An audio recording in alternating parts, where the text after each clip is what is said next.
नमस्कार दोस्तों, स्वागत है आप सभी का हमारे YouTube चैनल पर। तो चलिए शुरुआत करते हैं आज के डिक्टेशन का। महोदय, हम सभी इस बात के शिकार हो जाते हैं कि अपने दलगत स्वार्थ में आकर गलत काम कर बैठते हैं। कभी भाषा और कभी किसी प्रदेश के स्वार्थ में ऐसे प्रश्न उठते हैं जो हमारे राष्ट्र की एकता को कमजोर करते हैं। अभी एक माननीय सदस्य ने यह प्रश्न उठाया और आरोप लगाया कि भारत सरकार कुछ प्रदेशों के साथ इंसाफ नहीं करती। भारत सरकार कुछ प्रदेशों के प्रति पक्षपात पूर्ण नीति अपनाती है। यही मनोवृत्ति है जिसमें एक प्रदेश को दूसरे प्रदेश के विरुद्ध भड़काया जाता है। एक जाति को दूसरी जाति के विरुद्ध खड़ा किया जाता है। एक धर्म को दूसरे धर्म के विरुद्ध खड़ा किया जाता है और एक भाषा और दूसरी भाषा वालों के बीच में भड़काव पैदा करके लड़ाई पैदा की जाती है। यही मनोवृत्ति है जिसको हमारे विरोधी दल के बहुत से लोग भड़काकर पैदा करते हैं। उनकी अपनी गलत नीतियों के कारण विशाल दृष्टिकोण नहीं है और वे ऐसे प्रश्नों को उभार कर अपना स्वार्थ सिद्ध करते हैं। स्पष्ट है कि ऐसे समस्त प्रश्नों का परिणाम हमेशा बुरा होता है। इसलिए मैं सभी राजनीतिक पार्टियों के नेताओं से अपील करना चाहूँगा कि जो प्रश्न हमारे देश के सामने हैं और जिन पर हम सबको चिंता हो रही है तथा जिनका हल निकालने की हम कोशिश करते हैं, उन तमाम प्रश्नों के ऊपर हम ठंडे दिल से विचार करें। श्री वाजपेयी ने एक अच्छी बात कही। उन्होंने कहा कि इन प्रश्नों का हल सड़कों पर नहीं होगा। मैं भी उनसे इस बात में सहमत हूँ कि इन प्रश्नों का हल प्रजातांत्रिक ढंग से ढूंढने का प्रयत्न करना चाहिए। हमें इनका हल प्रजातांत्रिक व्यवस्था के अंदर करना होगा। सड़कों के ऊपर इन प्रश्नों का हल नहीं हो सकता है। राजस्थान के अंदर जो अकाल पड़ा हुआ है और लोग मर रहे हैं, उसकी तरफ चिंता नहीं हो रही है।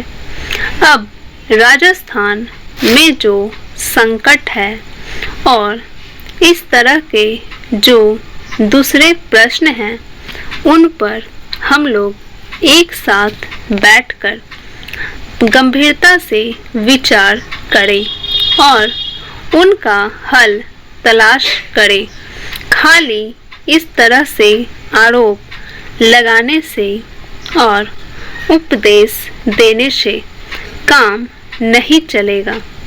इस देश के अंदर बंगाल में बाढ़ से जनता पीड़ित हो रही थी और उसको अनाज, कपड़ा और जीवन की रोजमर्रा की आवश्यक सामग्री भेजने की कोशिश हो रही थी।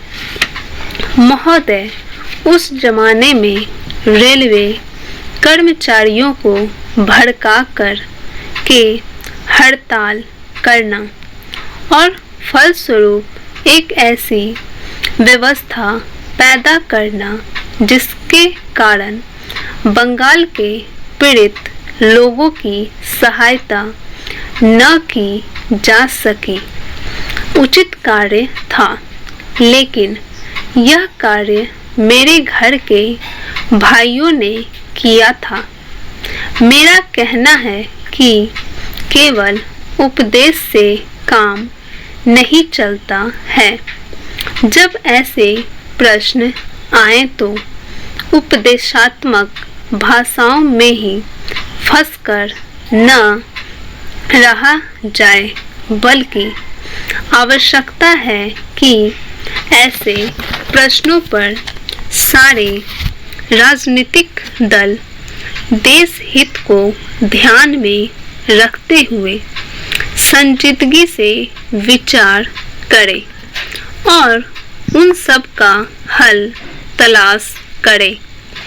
आज श्री वाजपेयी ने प्रधानमंत्री पर कुछ आक्षेप किए। वे बड़े गुस्से में थे और इतने क्रोध में थे कि उन्होंने अपने मस्तिष्क का संतुलन खो दिया था। उन्होंने आरोप लगाया कि सरकारी कर्मचारियों के प्रयास से बड़ी-बड़ी सभाएं की गई। मैं वाजपेयी जी का गुस्सा और उनका असंतुलित होना समझ सकता हूँ।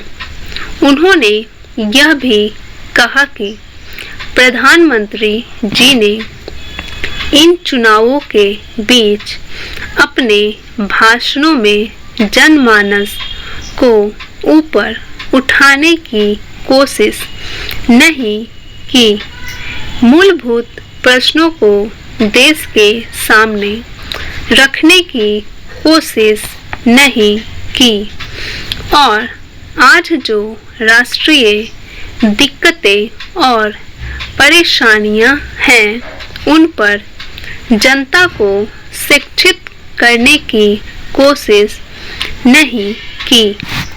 प्रधानमंत्री ने अपने चुनाव भाषणों में देश के अंदर जो शक्तियां राष्ट्रीय एकता को भंग कर रही है, धर्म के नाम पर, जाति के नाम पर, भाषा के नाम पर या क्षेत्रीयता के नाम पर संकीर्णता की भावना पैदा कर रही है, जनता को उनसे सजग किया।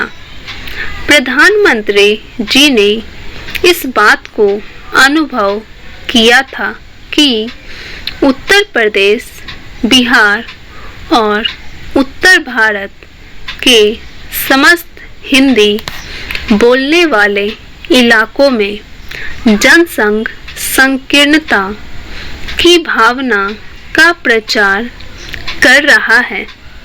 जिस प्रकार से जनसंघ सांप्रदायिकता की भावना को बढ़ावा दे रहा है, राष्ट्रीय शक्तियों को तोड़ने की नीति चला रहा है, उससे हमारे राष्ट्रीय मूल, राष्ट्रीय नीतियां और राष्ट्रीय एकता खतरे में है। इसलिए प्रधानमंत्री ने जनसंघ के ऊपर इस बात का प्रहार किया था कि वह सांप्रदायिक शक्ति है और उससे जनता को सावधान हो जाना चाहिए। आज जो वाजपेयी जी का गुस्सा है उसको हम समझ सकते हैं। उन्होंने एक सपना देखा था एक सुनहरा सपना, उत्तर प्रदेश में अपनी सरकार बनाने का, बिहार में अपनी पार्टी को बहुमत प्राप्त कराने का।